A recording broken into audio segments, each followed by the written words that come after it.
Hola.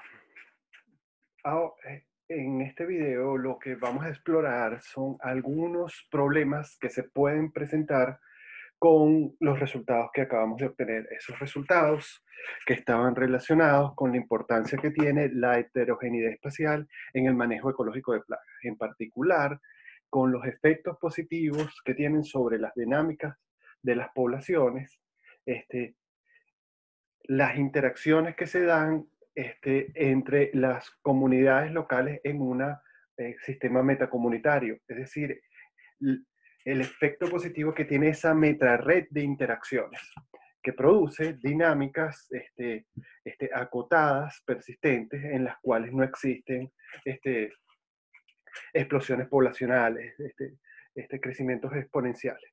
Bueno, la heterogeneidad espacial puede significar que más de una persona tenga que participar para que se dé esta metared de interacciones. Es decir, puede ser necesario que más de una persona se coordine para que esto funcione. Ahora, esto involucra que ahora nos enfrentamos con un caso que involucra un recurso de uso compartido, es decir, un recurso del cual hacen uso un conjunto de personas, pero no todas. Por ejemplo, este, un pozo en una comunidad, un pozo de agua en una comunidad, puede ser usado por todas las personas de la comunidad, pero no por todas las personas, por ejemplo, del país. Eso involucra que las personas que hacen uso de ese pozo deben crear una serie de acuerdos para manejarlo y no sobreexplotar. Ese fenómeno se puede dar aquí, pero con la complejidad que el recurso de uso compartido a esta meta red es en gran medida intangible para las personas que participan ahí. Entonces, vean, bueno, la teoría clásica involucrada aquí este, es lo que plantea lo que se conoce como la tragedia de los comunes en función a un trabajo de Gareth Hardin del final de los años 60, ¿no? Entonces, el ejemplo que él plantea ahí es un pastizal compartido, ¿verdad? Es decir, un pastizal, supongamos, del cual hacen uso tres ganaderos, ¿no? Entonces, bueno, analicemos la función de ganancia, es decir, los pagos que recibe el ganadero A. Bueno, esos pagos que recibe dependen de los beneficios, por ejemplo, que él obtiene cuando vende una de sus vacas. Esos beneficios son completamente de él, pero también, ¿verdad? Los pagos dependen de los beneficios, pero también dependen de los costos. En este caso, por ejemplo, los costos asociados al manejo del pastizal. En este caso, por ser un pastizal compartido, hay una parte de estos costos que están externalizados. ¿Qué quiere decir esto? Bueno, mira, vamos a verlo con el siguiente ejemplo. Supongamos que existe una fábrica que produce zapatos. Y entonces, ¿cuánto le cuesta al señor monopolio producir estos zapatos? Bueno, está el costo de los materiales, el costo de los salarios de los empleados, es decir, todas las cosas que nosotros habitualmente pensamos. Pero ¿qué tal si como producto de este proceso, ¿verdad?, de producción de los zapatos, se liberan a este río que está aquí unas sustancias tóxicas? ¿Y qué tal si aguas abajo otro empresario este, este, este, construye una fábrica que produce algo que necesita tomar agua de este río, pero esa agua tiene que ser una agua este, este, pura, de calidad?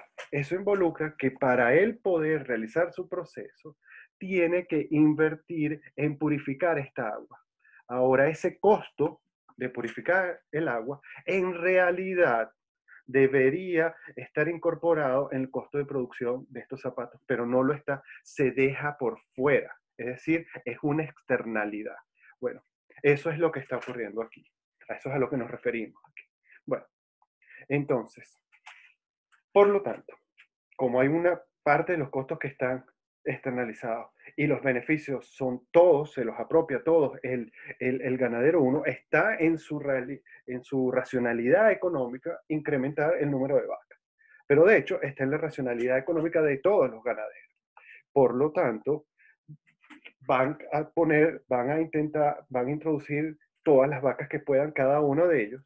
Entonces, aquí lo que estamos viendo es que para optimizar la función de pagos, en este caso, hay que maximizar el número de vacas. Y entonces esto que termina en la sobreexplotación del recurso. Y eso es lo que se conoce como la tragedia de los comunes. Entonces, Harding plantea como soluciones a esto, plantea que esto no es viable. Entonces, una es privatizar, por ejemplo, parcelar digamos, el pastizal, y de esta manera quedan completamente internalizados en las funciones de pagos de cada uno de estos ganaderos los costos asociados al pedazo que les toca. Y la otra, que lo menciona de paso en el artículo, es estatizar. Digamos, una forma este, este, teórica de abordar esto es utilizando la teoría de juegos, y en particular se ha utilizado un juego en particular que se conoce como el dilema del prisionero. Entonces, aquí este es un juego sencillo en el cual hay dos jugadores, que en este caso vamos a llamar prisionero 1 y prisionero 2, y estos tienen cada uno dos estrategias que son iguales, pueden delatar o no delatar, que sería tanto como decir pueden cooperar o no cooperar. Asociados a esas estrategias hay unos pagos, ¿verdad? Que en este caso pudiéramos pensar que están relacionados con beneficios procesales. Es decir, dependiendo de la estrategia que ellos decidan utilizar, van a conseguir unos pagos u otros. Los pagos del prisionero 1 son los que se encuentran delante de la coma. Es decir, este es pago del prisionero 1, este es un pago del prisionero 1. Los pagos del prisionero 2 son los que se encuentran después de la coma. Bueno, un elemento básico que plantea la teoría de juegos y el pensamiento estratégico es que antes de tomar una decisión, uno se debe poner en los zapatos del otro. Es decir, antes de tomar una decisión, el prisionero 1, el primero se plantea, bueno, ¿qué pasa si el prisionero decide no delatar? Si él decide no delatar y el prisionero 1 no delata, el prisionero 1 obtiene un pago de 3. Pero si el prisionero 2 decide no delatar y el prisionero 1 delata, el prisionero 1 obtiene un pago de 4 y por lo tanto decide, decide delatar porque el pago es mayor. Es decir, delatar es la mejor respuesta del prisionero 1 cuando el prisionero 2 no delata. Bueno, pero veamos la otra posibilidad. La otra posibilidad es que el prisionero, ¿qué pasa si el prisionero 2 decide delatar? Si el prisionero 2 decide delatar y el prisionero 1 decide no delatar, el prisionero 1 obtiene un pago de 1. Pero si decide delatar, obtiene un pago de 2, que es mayor que 1 y por lo tanto decide delatar. Ahora, ¿qué ocurre con el prisionero 2? Bueno, el prisionero 2, entonces primero se plantea, ¿qué tal si el prisionero 1 decide no delatar? Si el prisionero 2 decide no delatar, él obtiene un pago de 3. Y si decide delatar, obtiene un pago de 4. Por lo tanto, escoge delatar. Y después se pregunta, bueno, ¿qué tal si el prisionero 1 decide delatar? Si el prisionero 2 decide no delatar, obtiene un pago de 1. Pero si decide delatar, obtiene un pago de 2. Y por lo tanto, decide delatar. Entonces, aquí lo que vemos es que no delatar es siempre una estrategia estrictamente dominada. Y no se juegan estrategias estrictamente dominadas. De hecho, uno las puede eliminar del juego. Pero además, delatar, es decir, no cooperar, es lo que se conoce como un equilibrio de Nash. Esto es un punto de equilibrio, un punto de equilibrio estable, de hecho, y representa un punto donde se igualan las curvas de las mejores respuestas de ambos jugadores. Es decir, es el conjunto de estrategias que maximizan las funciones de pago de cada jugador dadas las acciones de los otros jugadores. Ahora, este resultado, ¿verdad? Este equilibrio se da, ¿verdad? Por el conjunto de estímulos que perciben los jugadores. Y el juego los lleva, las fuerzas que actúan estos estímulos los llevan a este punto. Ahora, este resultado es contrario a los supuestos fundamentales de la teoría neoclásica, que por ejemplo plantean que el bien individual es igual al bien social. ¿Por qué? Porque en este juego existe un Pareto superior. Es decir, existe un conjunto de decisiones de ambos jugadores que los llevarían a una situación en la cual ambos estarían estrictamente mejor. Pero el conjunto de estímulos, la configuración de estímulos que existe en este sistema los lleva inevitablemente a este, a este equilibrio, y es una forma de comprender lo que pasa con la sobreexplotación de un recurso cuando este es un bien común o un recurso de uso compartido. Bueno, pero ¿cuáles son los problemas que hay con la tragedia de los comunes? Bueno, fíjense, veamos otro juego. Esto es lo que se llama el juego del cobarde, gallina, ¿verdad?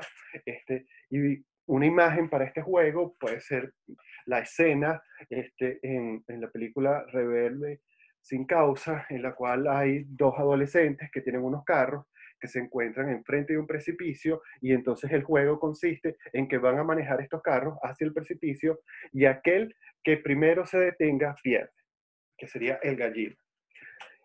El que se detiene pierde todo, y, y el que sigue andando gana. Por supuesto, anda un poco más y frena, no llega al precipicio. Entonces, en esta situación, si ninguno de los dos entra en los carros y conduce, ninguno gana, ¿verdad? Tienen cero. Ahora, si el jugador 2 se frena primero, pierde con este costo, y el jugador 1 gana esto.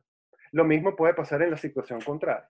Ahora, si ninguno frena, llegan al precipicio, los dos pierden y pierden fuerte. Ahora, fíjense que la configuración de estímulos que existe en este juego nos muestra que hay dos equilibrios de Nash, ¿sí? Es decir, y estos equilibrios siempre involucran a alguien que gana y uno que queda por fuera. En términos de un pastizal, podría ser extendido como que una persona utiliza el pastizal y el otro queda por fuera, no coopera.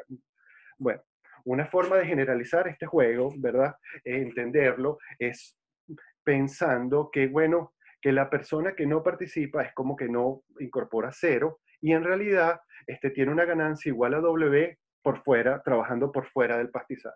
Y el que invierte, cada persona que invierte, supongamos que invierte uno. Ahora, los pagos que reciben las personas que invierten en el pastizal son una función de el número de personas que invierten entre el total de las personas que invierten. Ahora, si lo que se da es que los pagos son superiores cuando invierte uno solo a cuando invierten dos. Y además, los pagos de uno solo son superiores a los que se obtienen trabajando por fuera, y sobre todo, que los pagos que se obtienen por fuera son superiores a los que se obtienen cuando trabajan dos. Esto significa que cuando hay una persona trabajando, una segunda persona no entra a trabajar porque lo que conseguiría es menos que lo que consigue si se pone a trabajar por fuera. Entonces, en ese caso tenemos un juego del cobarde. Sin embargo, ¿qué pasa si la situación es esta? Si, bueno, si se obtiene un mayor pago cuando trabaja uno que cuando trabaja dos. Y lo que se obtiene trabajando en el pastizal es más que lo que se obtiene trabajando por fuera. Pero además, lo que se obtiene trabajando varios, por ejemplo dos, es mayor a lo que se obtiene trabajando por fuera. Hay un estímulo para colaborar y trabajar en el pastizal. Entonces, en este caso, no hay un dilema. Veamos un último juego aquí, que es lo que se conoce como el juego de la caza de ciervos. Vamos a suponer que hay un bosque en el cual hay ciervos y conejos, y que hay unos cazadores. Ahora, para cazar un conejo basta un solo cazador, pero para cazar un ciervo es necesario que colaboren dos. Es decir, por ejemplo, qué sé yo, que alguno le ponga una emboscada o ahuyente al ciervo y el otro lo case. Para poder cazar un ciervo se necesitan dos. Bueno, uno solo que decida cazar un conejo obtiene un pago de 3. Si una persona decide ir a cazar liebres, pero la otra decide cazar a conejos, el que va a cazar liebres, como solo no puede, no tiene ningún pago de 0. Pero si los dos deciden ir a cazar ciervos, obtienen un pago de 4. En este caso, vemos que también hay dos equilibrios de Nash, pero hay uno que tiene unos pagos superiores y este equilibrio que tiene unos pagos superiores involucra la coordinación y la cooperación de los participantes. Es decir, que ¿cuál es la diferencia en los juegos que hemos visto? Las diferencias que hay en estos juegos son los pagos, es decir, los valores que aparecen aquí. Ahora, ¿esos pagos de qué dependen? De la configuración de estímulos que perciban los participantes, que estos, por ejemplo, están relacionados con elementos fácticos concretos, como por ejemplo precios, costos, pero también con elementos intangibles como pueden ser el prestigio que está involucrado a ciertas conductas. Y además, sobre todo, estos pueden cambiar en el tiempo. Entonces, Elinor Ostrom, que la primera mujer que, insólitamente, la primera mujer que ganó un premio Nobel, mostró que en el caso de la tragedia de los comunes, uno, se supone que hay información perfecta, es decir, que todos los jugadores están completamente al tanto de todas las posibilidades. Además, que los jugadores son racionales y se conceptualizan bajo la noción del homo economicus, que es básicamente una forma de comprender al ser humano que lo reduce a un ente que toma sus decisiones en función de maximizar sus beneficios, lo que es una sobresimplificación, evidentemente, de lo que es un ser humano.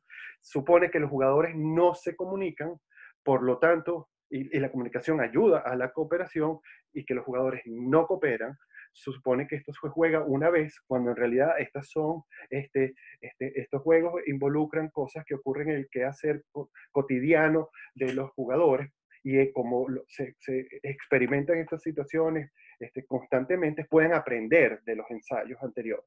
Además, no se crean instituciones, es decir, reglas, es decir, no existe la posibilidad de que los jugadores establezcan reglas para el manejo del uso de recursos, del recurso de uso compartido, y no hay, por lo tanto, vigilancia de que se cumplan esas reglas, y sobre todo, no hay castigos para las que los incumplen. Entonces, todo esto hace irreal esta situación. Entonces, Elinor Ostrom mostró teóricamente la falsedad de las conclusiones de la tragedia de los bienes comunes. Esta es una falsedad que se origina de las limitaciones que son propias del ortodoxismo neoclásico que subyace en el análisis, pero lo fundamental son las dos siguientes cosas. Uno, que demostró analíticamente que existen alternativas a la privatización y a la estatización, que es el autogobierno, es decir, la posibilidad que las personas que hacen uso del recurso de uso compartido se puedan poner de acuerdo para manejarlo. Y sobre todo, a estos resultados teóricos, los mostró que existe una abrumadora evidencia empírica de manejos que se hacen de recursos de uso compartido de esta manera, y que se han hecho durante, en algunos casos, cientos de años. ¿Sí? Bueno, ahora, la cuestión es que a veces en nuestro caso, el recurso de uso compartido es un intangible. ¿Cómo hacer tangible esta situación a las personas que están involucradas? Una forma ingeniosa y muy elegante es la que les voy a plantear aquí, producto que se encuentra, por ejemplo, en estos trabajos que están aquí. Es crear un juego de mesa que represente la situación. Por ejemplo, en este caso, este es un juego de mesa en el cual hay varios jugadores, 4 en este caso, y cada uno de estos jugadores tiene un terreno que maneja. Este terreno lo puede manejar, por ejemplo, utilizarlo con fines forestales, para agricultura, para ganadería. Y involucra el uso de un pozo de agua que es de uso compartido. Entonces, en una primera ocasión se juega esto sin que los jugadores puedan comunicarse y por lo tanto coordinarse. Y típicamente resulta en la sobreexplotación del recurso de uso compartido. Luego se juega otra vez, pero los jugadores pueden coordinarse, y en este caso se hace un manejo muy cercano al óptimo del recurso de uso compartido. Es decir, estas estrategias se pueden utilizar para intentar hacer tangible los beneficios que traen a las personas que participen, por ejemplo, de la metared de regulación de las densidades poblacionales. Bueno, con esto termino este video. Muchas gracias.